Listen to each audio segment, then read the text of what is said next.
Today, we're diving into Warcradle Studio's Dystopian Industrial Set, a terrain box that might just be the Swiss Army knife of the wargaming world, except instead of tweezers and a corkscrew, you get smokestacks, gantries, and chunky bits of industry scattered terrain across your battlefield.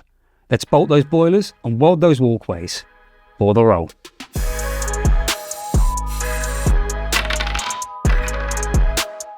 Now, first things first.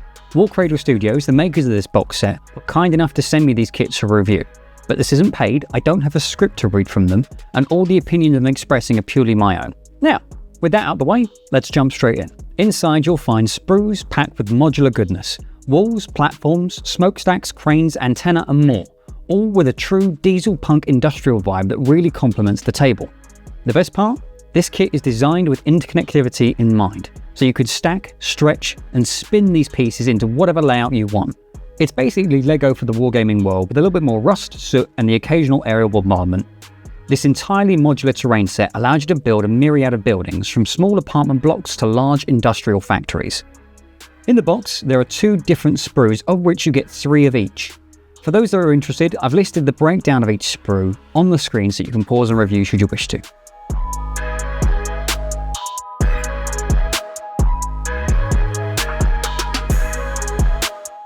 These industrial terrain designs are also scale-agnostic rebels.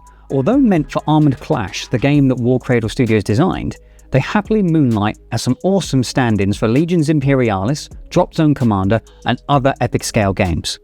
Does your battlefield need a refinery, a manufactorum, or a mining outpost? This Dystopian Industrial Set says, done, now where's the coffee?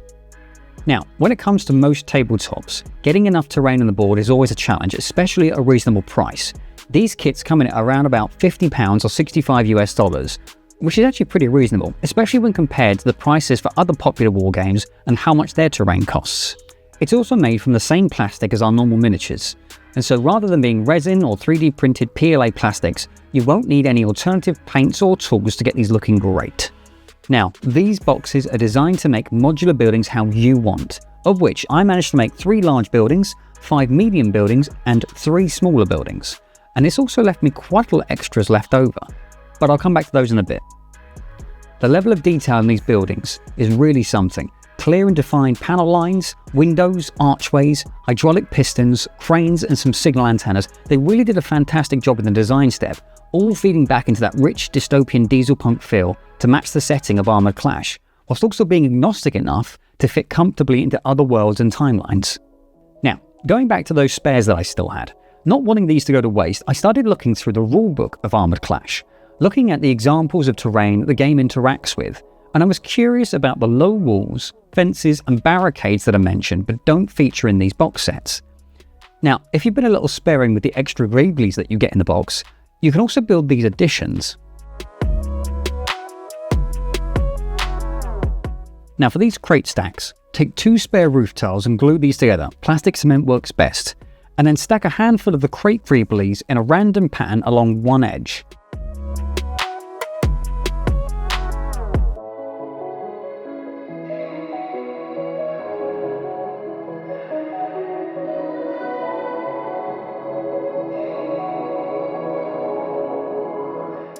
Less uniformity looks better in my opinion. Now once these are glued into place, take 2 of the parapets as well as an angled crane and glue these together like so.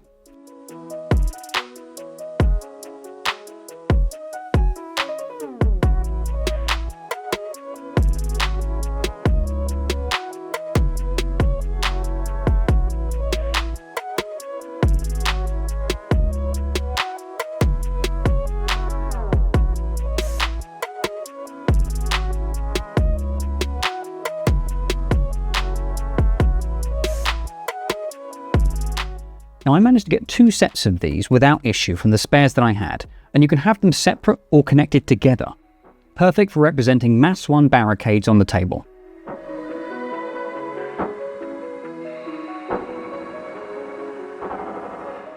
Now, for fences, you can also take more of the parapets as well as some antennas and glue these together too.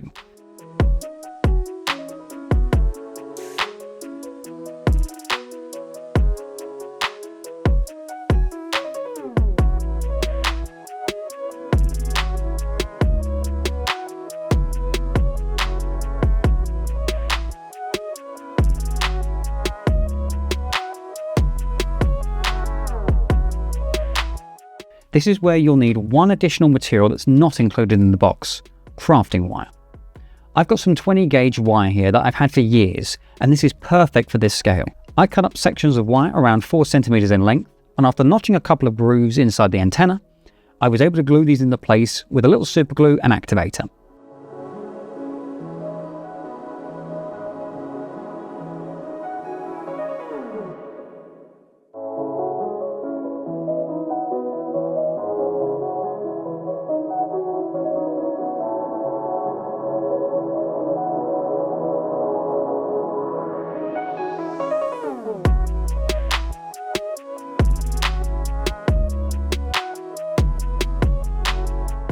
Quick and easy Mass 1 fences.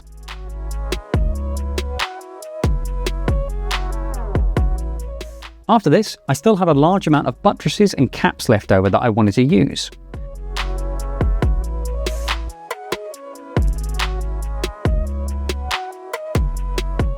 Gluing together 3 of the buttresses gave a nice and detailed design for low walls that can then be fixed together to extend the lengths.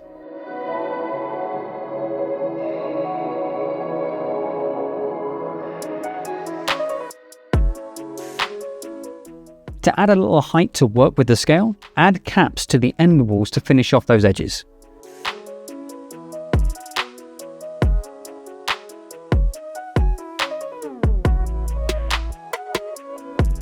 With all of these, we now have a great variety of terrain for our battlefield that not only looks great, but also works seamlessly with the rules of the game, giving us both Mass 2 buildings, as well as Mass 1 obstacles that interact with the rules of some of our units. The next step was painting, and as with any terrain or minis, a solid coat of primer was needed, followed by a highlight from above.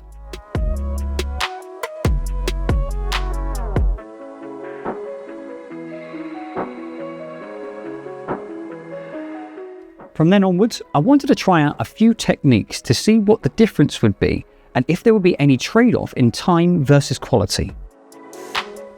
For the first building, I used an airbrush with acrylic inks for the walls, and then a mixture of brush sizes to fill in the detail work, which there was plenty of.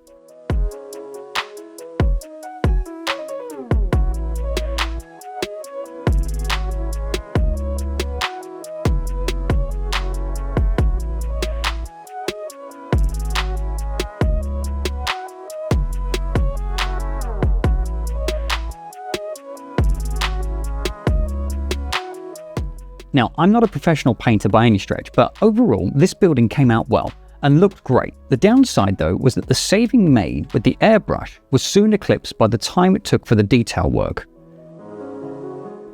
If how the piece looks on the tabletop is your highest priority, then an airbrush and detail work is always going to be the best way to go. But if time is your priority, then dry brushing can always be a solid choice. Once you've got your base layer down, either using an airbrush or a normal brush like I did here, using a dedicated dry brush to then bring out all the detail work in the building saves a lot of time. For those that may not know, the best way to use a dry brush is to have 3 things in place beforehand: the dry brush itself, the paint you want to use, and an excess palette. Take the dry brush and tap the end onto the paint being used, but only enough to leave a small amount on the end of the bristles, no more than this. Then move straight to the excess palette and mix in a circular motion. Once you can see the paint has spread evenly on the palette and the brush, you can then start to paint. You'll see a lot of other artists use what's called a texture palette. This will allow you to see how much paint is going to come off of your dry brush before you actually put it onto your model. Now, these texture palettes can be made from anything you have around that has enough of a texture to it, like spare parts from other old kits, or sprues, or general bits and bobs you've had lying around. Mine here is made from odds and ends that I had lying around that I just glued together with hot glue, nice and simple. Once you've used your texture palette, you can then start painting onto your model. I always find that a brush motion from top to bottom works best, especially if you're using light colours or metallics to then create a highlight on your model. It's always best to build up with dry brushing rather than risking putting too much paint on the model at once.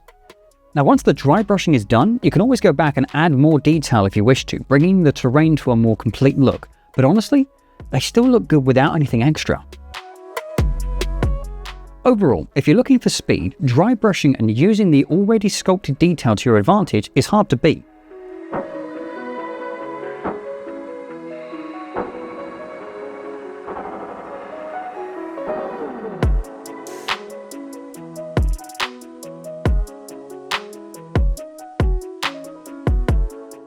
I guess the last thing to do is to see how it looks on a tabletop.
Now, I'm a big fan of these boxes for what they give you, especially at the price point that they are.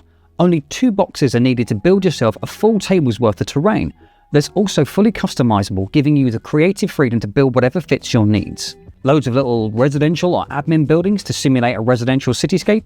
Done. Large manufactoriums of industry? Done. A mixture of both? Done. Plus, there's plenty of extras to then build more additional pieces of interactive terrain too. You also don't need to be a fan of Armoured Clash to use these. It's also a perfect scale for those Legions Imperialis fans out there too. And at £50 per box, it's certainly cheaper. If you are interested in grabbing a box or two yourselves, I do have an affiliate link in the description below that helps the channel out while costing nothing extra to you. Before I go, I just wanted to thank the channel producer, Danny H, and all the other Patreon members as well for your continued support. I really couldn't make these videos without your help.